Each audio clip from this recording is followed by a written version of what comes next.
So I want to start today, guys. We're going to be looking at being able to teach ourselves not how to handle and manage our horses, but how to teach ourselves to be able to teach our horses to be able to manage themselves. But I first want to start by giving you a little example, letting you feel a little example of what we're going to be doing with the horse today. And that is, have any of you started the morning with having a little bit of stress? Put your hands up if you started the morning with thinking, what's going on today?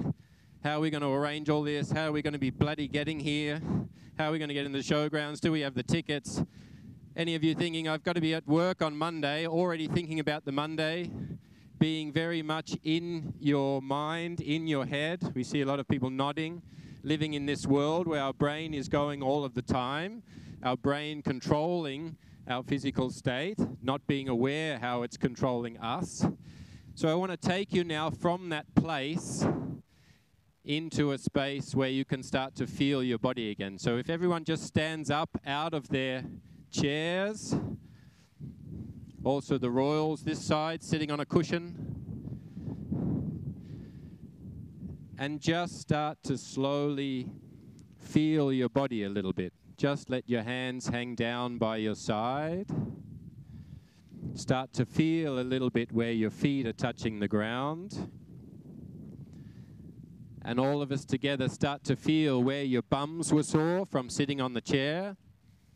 Feel where your legs are sore from walking.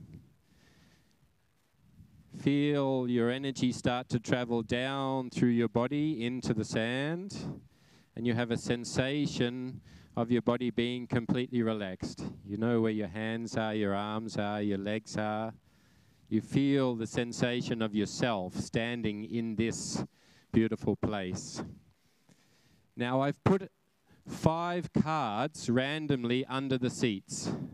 These 5 cards is for the people that have to come out here in the arena and work the horse together with me and do everything correctly, because this is a young horse. So now, of course, how many of you are now out of your body and into your head? How many of you switched from being in contact with your physiology and now you're in your mind going, oh shit, I hope I haven't got the card. I don't want to stand out there. I don't want to be responsible for working that horse.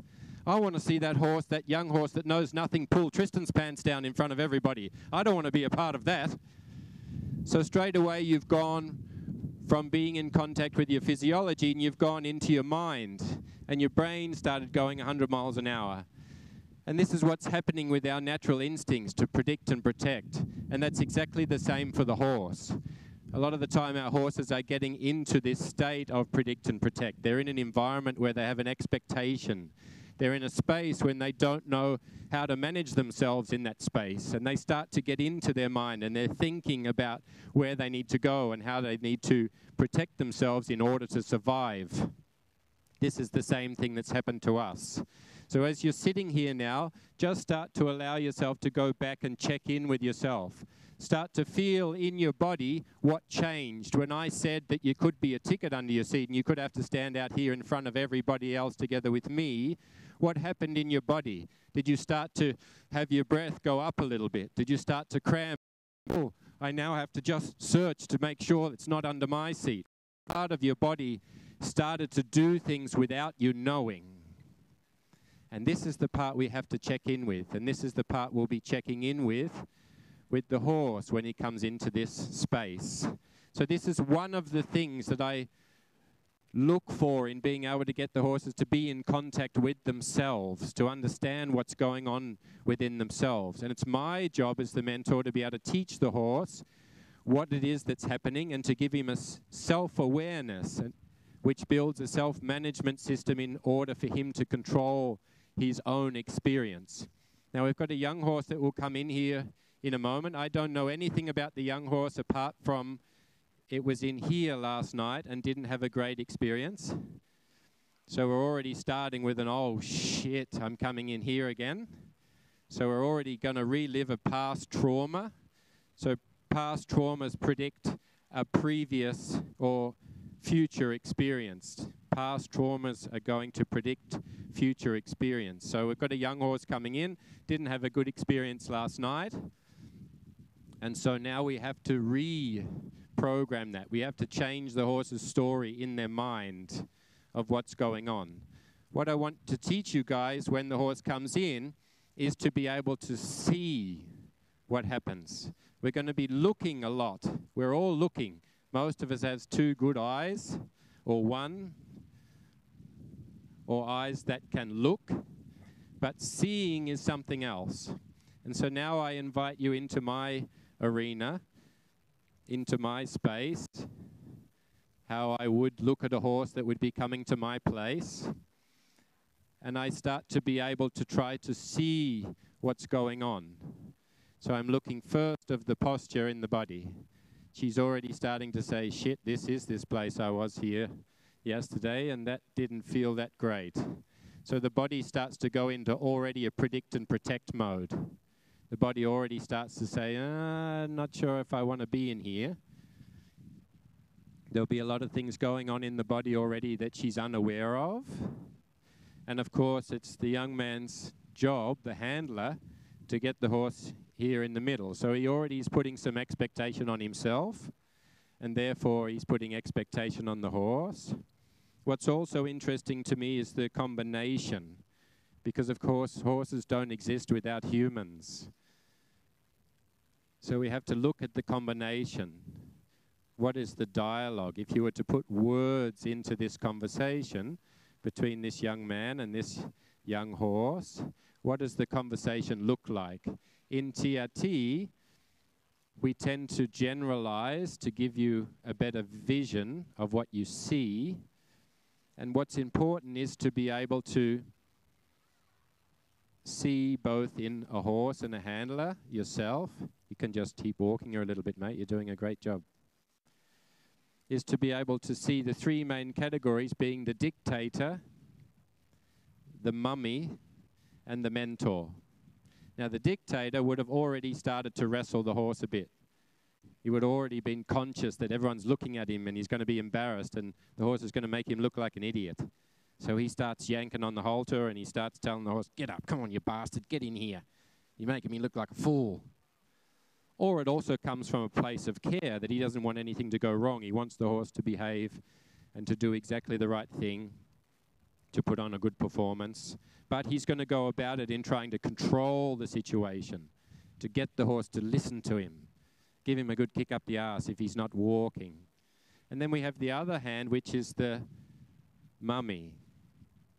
And the mummy, of course, just wants everything to go well. At this moment, the horse will come in, and then the mummy will say, oh, good boy, it's all right, just stay relaxed. You're doing well. And the horse is going, what are you telling me I'm doing well for? I'm absolutely shitting my pants here coming into this arena. Stop telling me it's okay. Stop trying to feed me carrots and sugars when I'm in a total state of panic. So the mummy also comes from a place of care, and you'll see quite a lot of mummies leading their horses like this. And this is very close to this.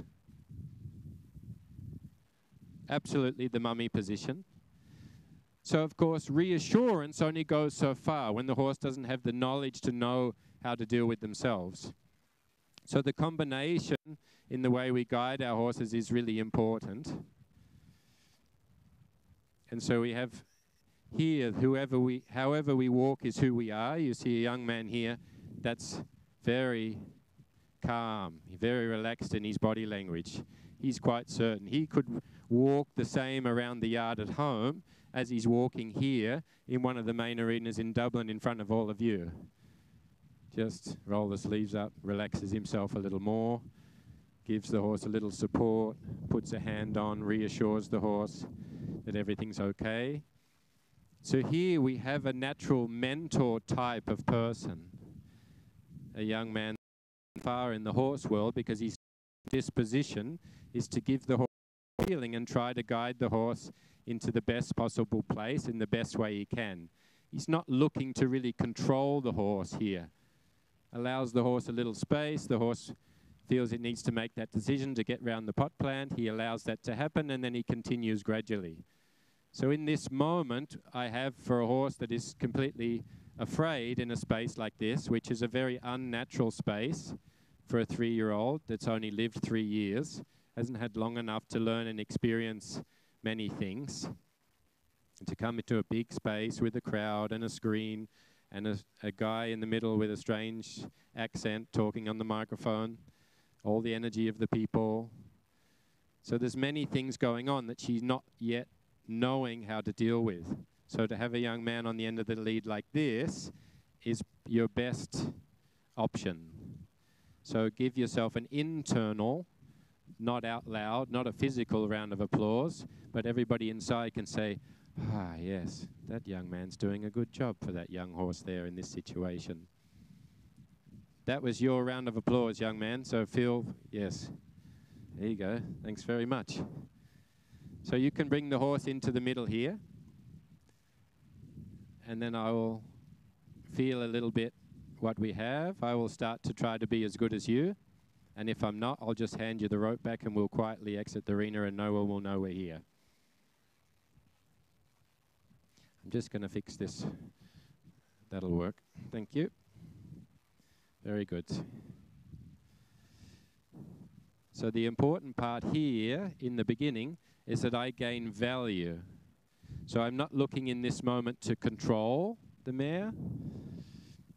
And the first part of her learning to be able to control herself in this space is to let go. So the letting go part. And that I start to give her some understanding of the spatial awareness.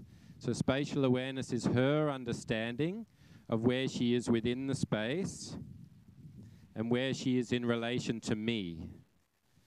And so when I take the rope, I don't want to start by starting to do something with her or to her.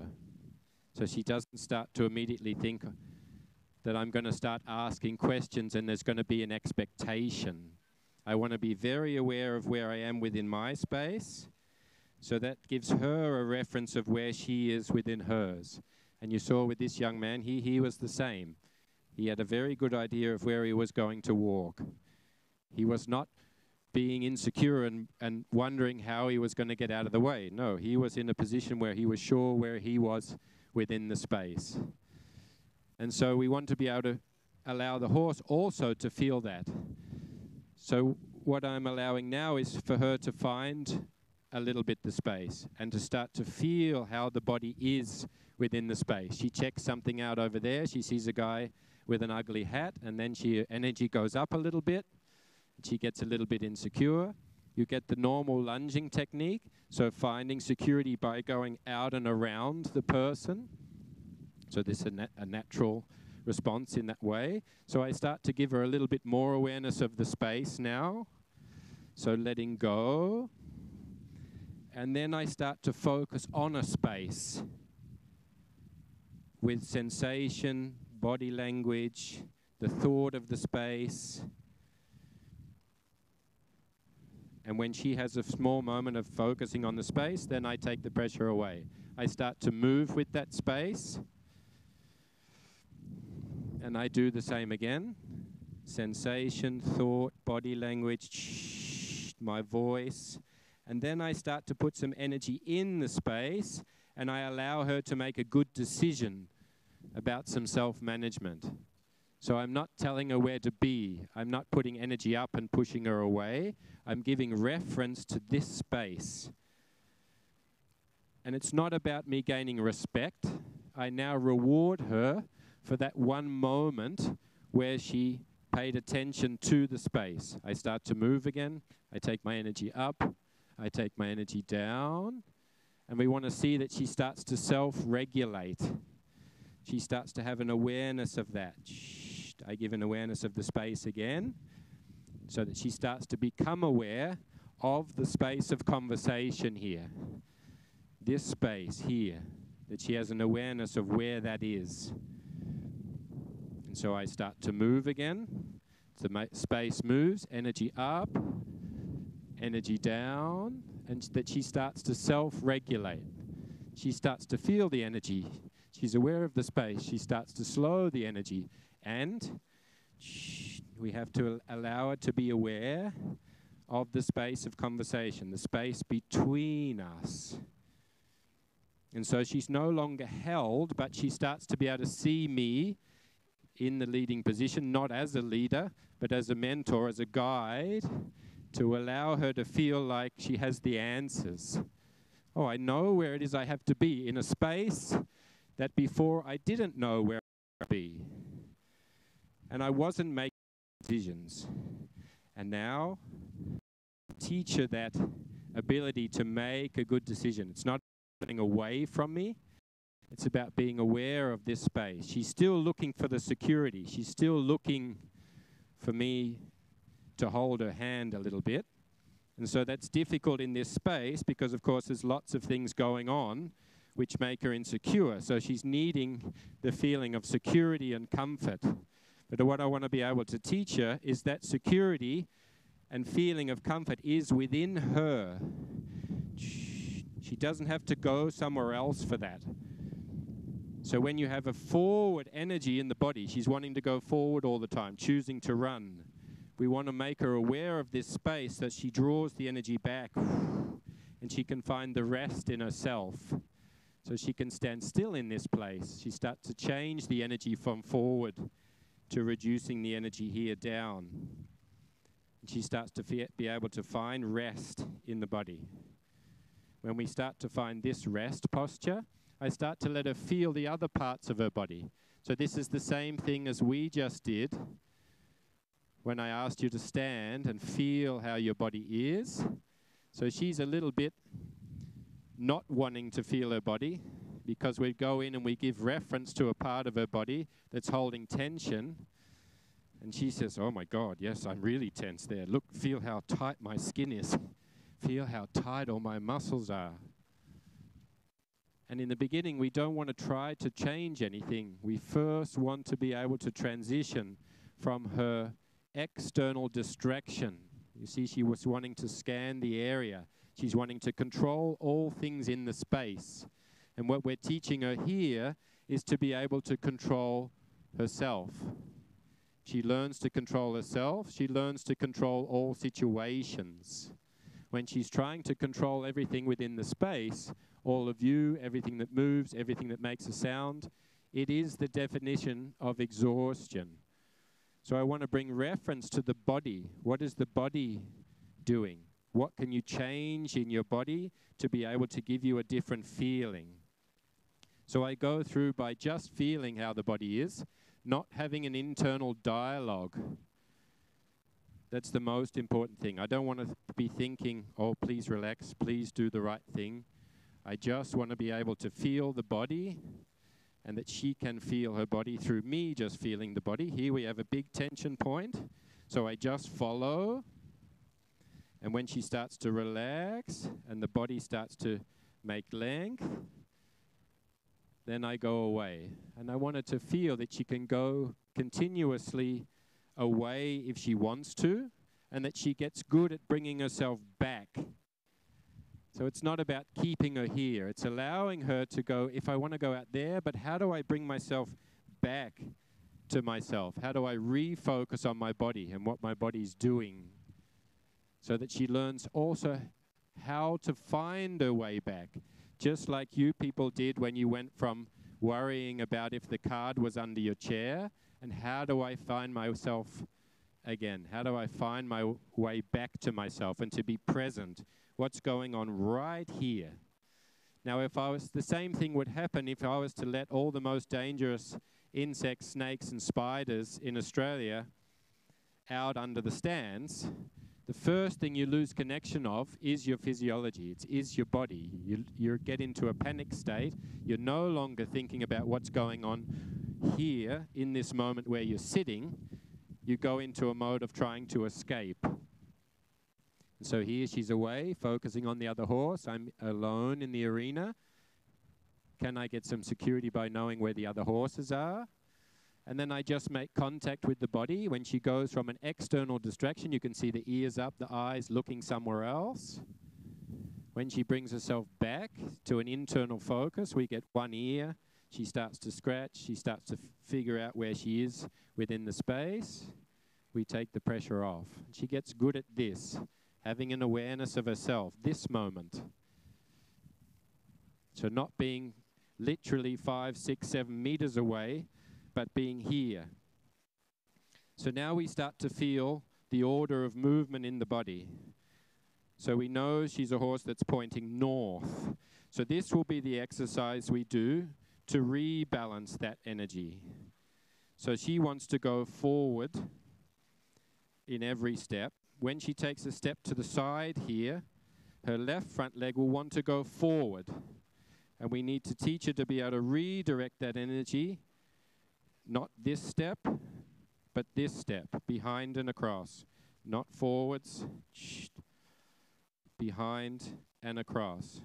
So she has this feeling in the body. When she goes to move, she's not making this posture that's getting energy up. When she goes to move, she's able to redirect that and create this step, which will bring her into a state of rest. This is the step we're able to practice before we come into the ring. So out the back, this is the step. Not standing next to her, holding her head, trying to contain and restrain the energy, hoping that she will be well educated and stay with. But what is the movement in the body that helps her to stay with herself? And you see the steps a little bit like Lee in the car accident coming out of the rehab, tip her out of the wheelchair, and she find the feet because she's in a state of flight. We need her to get relaxed enough and to be able to feel the feet enough that she creates a stable step. This step, not forwards. Behind, across. Behind, left front across, right front behind. And then finding the rest. We go back into the awareness work. Yes. Focusing on herself. She gets externally distracted. We bring focus to the body that holds tension. When she brings herself back to herself, yes, we give her the rest.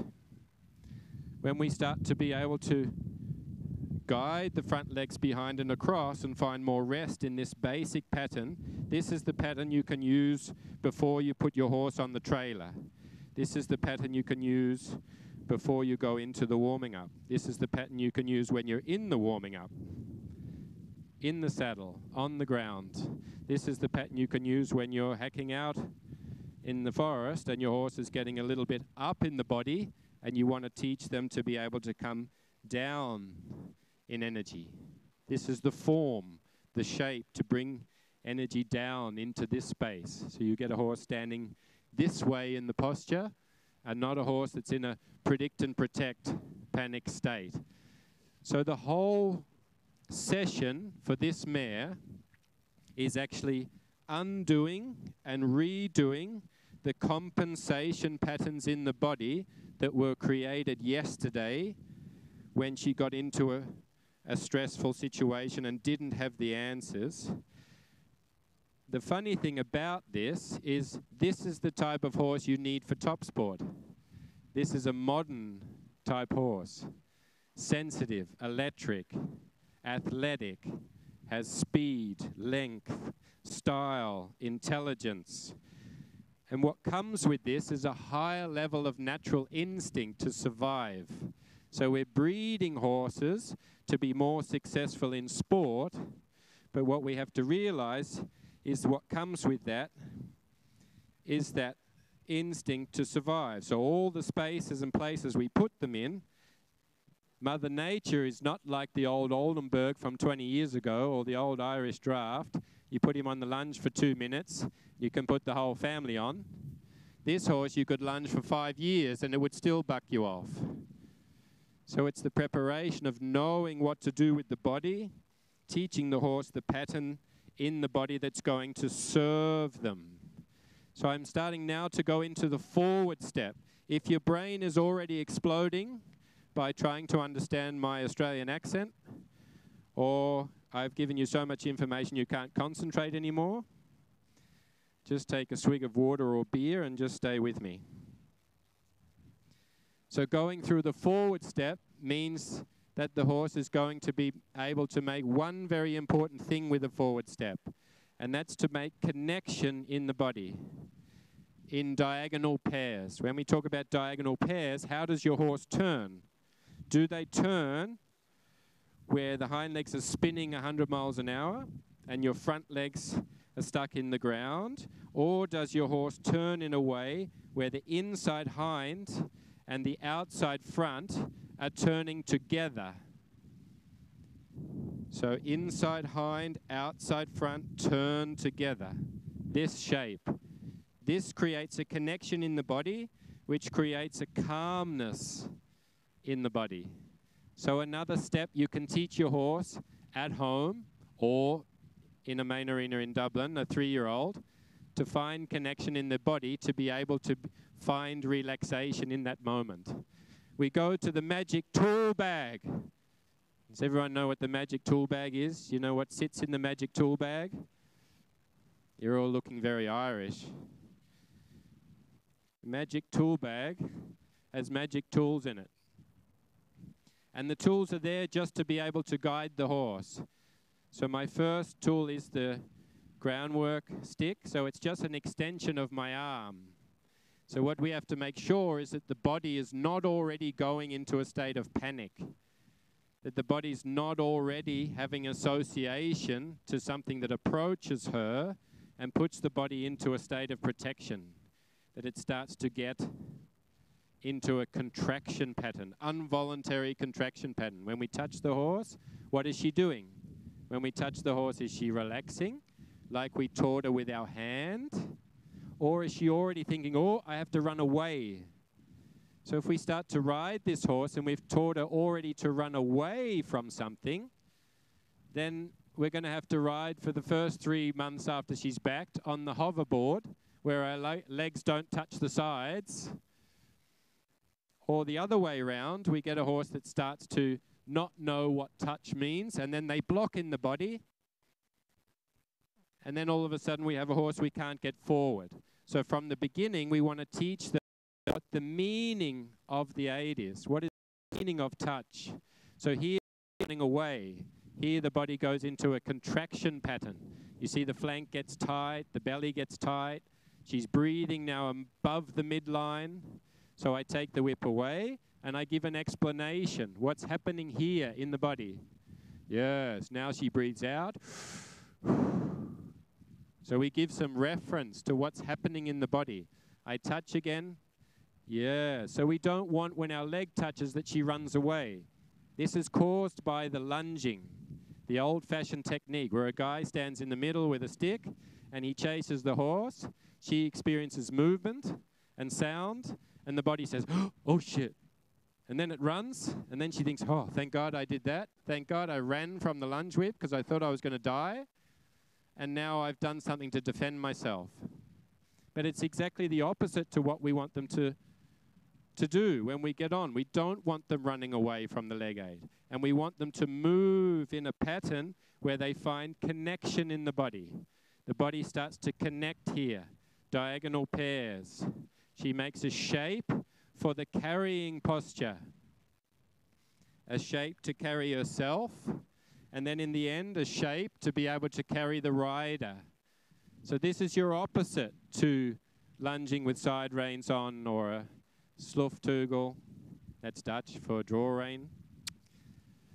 We want to be able to teach this posture, this frame, this shape.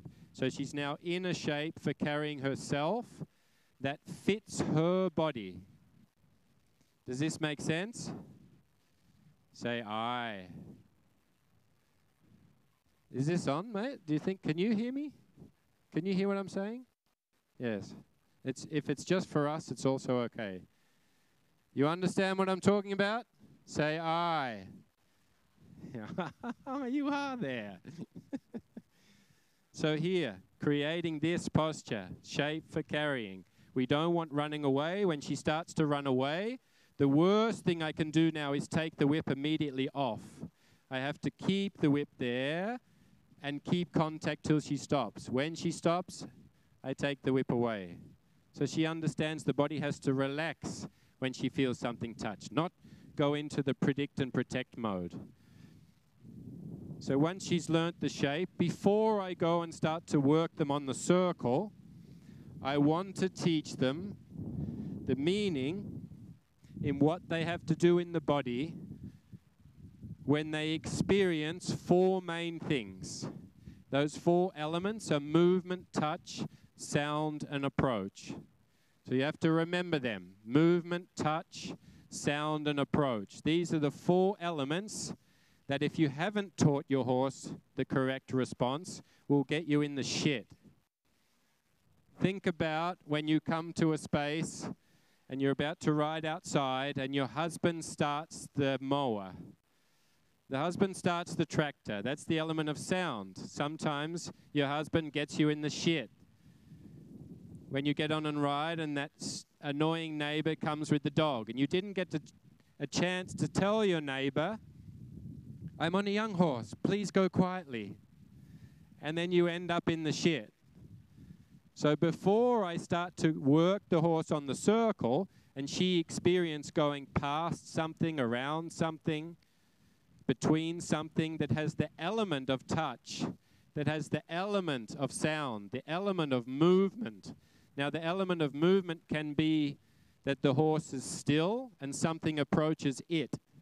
How do they approach?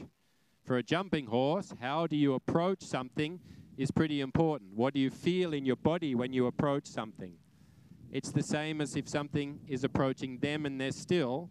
Horses that get horse shy, not knowing what to do with their body in the moment when they're being approached. So this is the first part. How do you respond when you start to be approached? She's running. The body's already going into a predict and protect mode.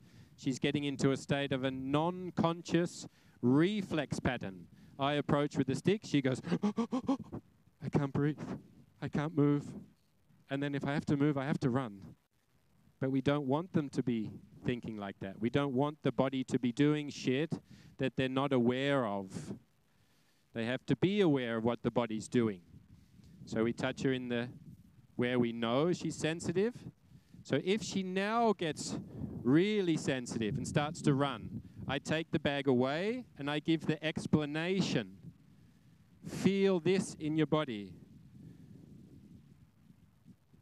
So the outdated horsemanship technique would be to desensitize the horse, to make it numb, to rub it with the bag until it doesn't respond. An outdated horsemanship technique would say, keep the bag there and let her go through the 10 million options and hope she chooses the right option and then take the bag away and then she'll learn. But of course, you can also take the bag away and give the explanation. What should I do in this moment that's different than what I'm doing now? So I approach, I give the sign of what's happening. The body goes into predict and protect. Already we create a trap. I take it away, bring reference to the body. So now she focuses on herself and she does something different. So the next time something comes up, I want her to start to think about herself, not about the bag. It's not about controlling the bag. It's about being aware of controlling yourself. I take the bag up, she gets the head up, she goes, oh shit, what's that doing up there? And I take the bag down and I give reference to the body and she starts to realize that the tension is in the body. It's not in the bag. And if I can make a good decision, I have a choice in that moment. I can relax myself. And so the body's then not controlling how she feels. She learns that the physical action she takes, that determines how she feels. The physical action she takes determines how she feels. So in the same way as I hold one bag on a stick up, and the body goes, oh, I have to control that thing. Can you imagine what she's thinking when she comes into an arena and there's 1,000 of those things triggering the body to predict and protect? She's going into a state of trying to control the whole situation. And when she can't, she has to run away. So now we get the understanding of the approach. So we see now the body language that we had when she came into the ring. Oh, I'm not sure about going there. And then the front legs get stuck in the ground. And we want to teach the front legs to open up the body. So we now want right front leg to come towards the flag. And when the right front leg comes towards the flag, here, the flag goes away. So we teach her the yes posture. And we saw, when this handy young man led the horse in, we saw the no posture. The no posture is narrow front legs. Front legs get stuck in the ground. What do we do when a horse stops? We pull on the front. So we get a negative reflex reaction of pulling against us. So the opposite of that is to open the front leg to give the horse the sensation of the yes posture. So the horse says, yes, I could walk there. My body tells me I could go there. And we can teach that before we put them in a situation where they're forced to not have the answers. So we're teaching her this following, how to open the front leg. Open the front leg, yes. To be able to approach something that would normally feel a little bit threatening. We start to be able to make contact. We go over the body. We control the front leg here. Our Irish wind is giving us more pressure than is necessary. Yes, so opening the front leg. Yes, make the approach. Make contact. Start to go over the body. So you see the horse already has some preconceived ideas about something covering the skin. So putting a blanket on this horse is not so easy. But we teach her this now. Teach her to be able to manage the body. Yes. When something's covering the body and she starts to move, how she moves is important. But what have we done? We taught her to move with connection, with diagonal pairs. We taught her before the pattern that's going to serve her and let her feel comfortable. So when she moves in a way that relaxes the body, not getting the body more tense. Yes, when she comes to a standstill from the pattern, yes, I give her the reward. So teaching to her before doing to her.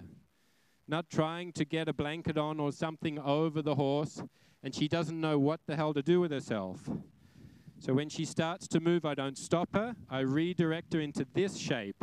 Yes, the shape that's going to give her the sense, hey, of control, controlling the situation.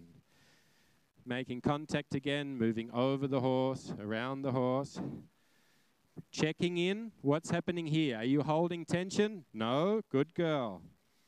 So checking in with the body to make sure that she's not allowing her body to do shit she's not in control of. Starting to move the flag over and around. I've done the left side. Before I can do the right side from the left, I have to do the left and right independently. Yes.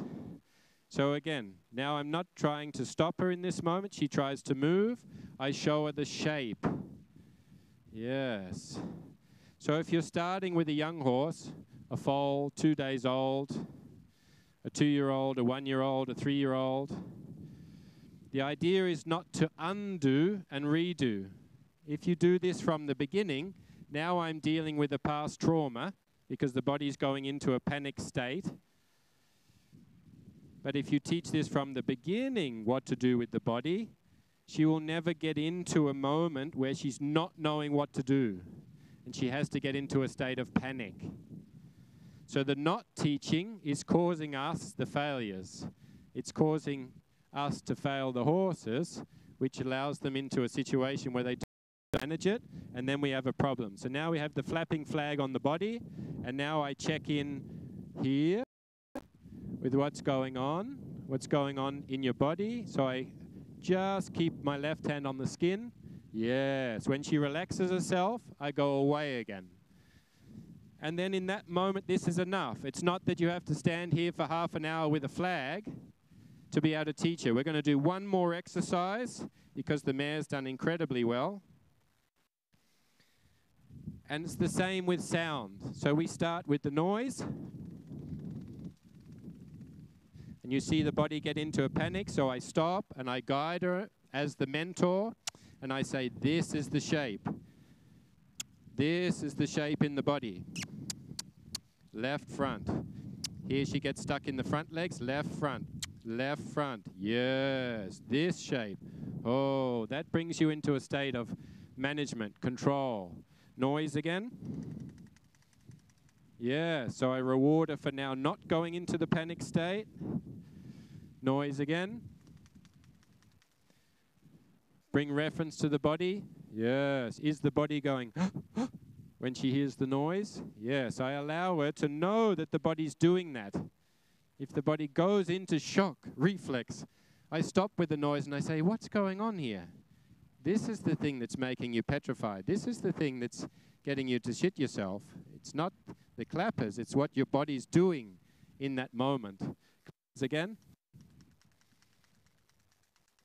Yeah, so when she moves, what we want to see is that she moves in a way that relaxes her. She moves in a way where she gets control of the situation.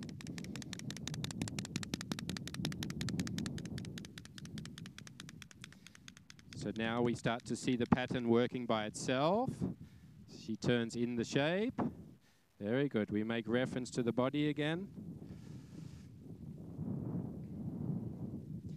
Into a relaxed state. Yes. Good. Let her feel a little bit the noise on the body. Yes. Finding stability. Yes. She goes into a relaxed state, then I stop again.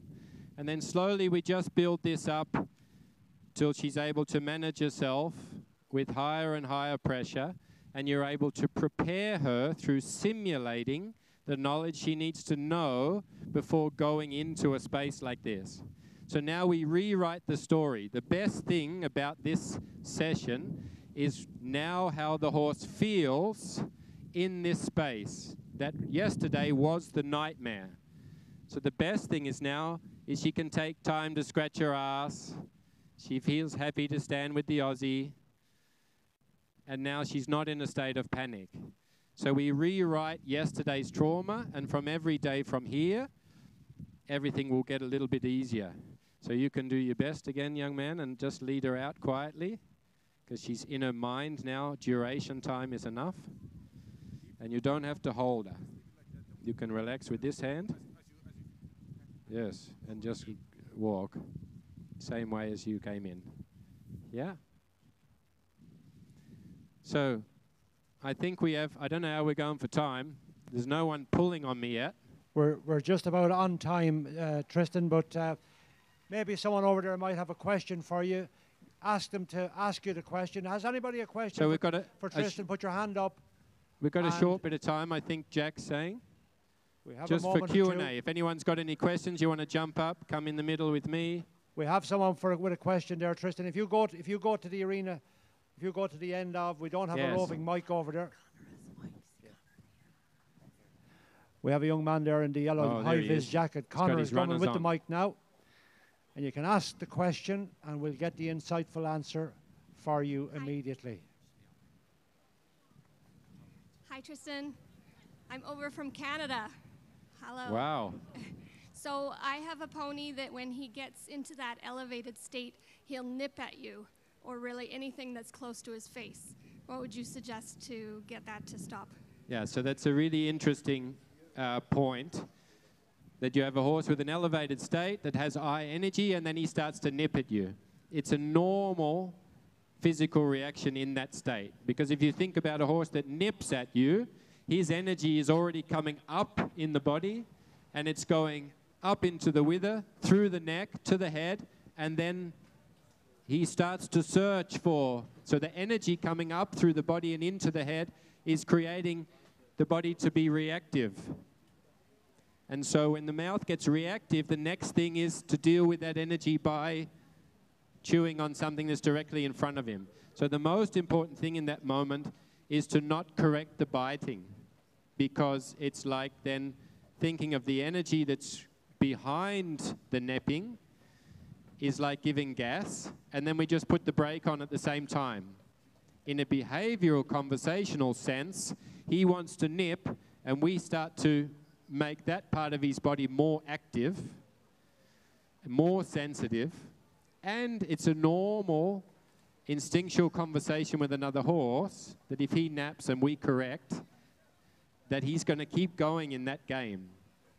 So the first thing I try to address with a horse that's napping is to read the energy and let him be aware of the space in which he's in. Because if the horse is getting up and getting into a nappy state, his energy is so much over the space of conversation that he can never find the rest. So the first exercise I did with the mare about giving some awareness of where she is in the space, spatial awareness, is the first moment where the horse can transition the energy and find rest. And he can redirect the energy in the body to be able to not have that energy going up into the mouth. It has to be repeated, of course, and there'll be moments where you walk past and then the habit is coming in again. And then I just bring an awareness to that part of the body. To be able to be nappy, you have to have some form of tension in the body. So then I give contact to that part of the body in a safe way. You're not making contact with your cheek and he bites your face off, but that you can make contact. You'll feel tension. He will start to relax. You go away in order to teach him the nicer sensation, to give him a different option. A lot of the times the napping, the biting is a reaction to their internal energy that they cannot control. When you reverse that, you take away the behavior. Maybe we can have a question on this side, mate. Just test your runners out. Well done. We have time for one more very quick question. They're putting the pressure on us. Perhaps even one more faster answer. So get your hand up. Connor, get yourself over there with the microphone. Sprint across, please. Front row. Come on, Connor, let's see how quickly you can get across the arena at Simmons Court. Good man. Who has a question for Tristan? Who has a question? Put your hand up if you have a question you want to ask. That's good. Audience participation is fantastic opportunity for young people to learn. Carry on. Oh, hello. Can everyone hear me? Hi, Tristan. I'm a huge fan of your work, so that was awesome today. That's all Thank you for being here. It was just a comment more so. Okay, thanks. The lady with the glasses? What's it? Whenever you see the horse first, do you instantly hold the lead rope loose, or do you hold it tight first? It's a very good question.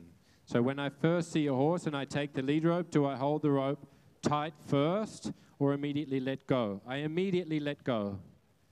I'm only ever holding the weight out of the rope.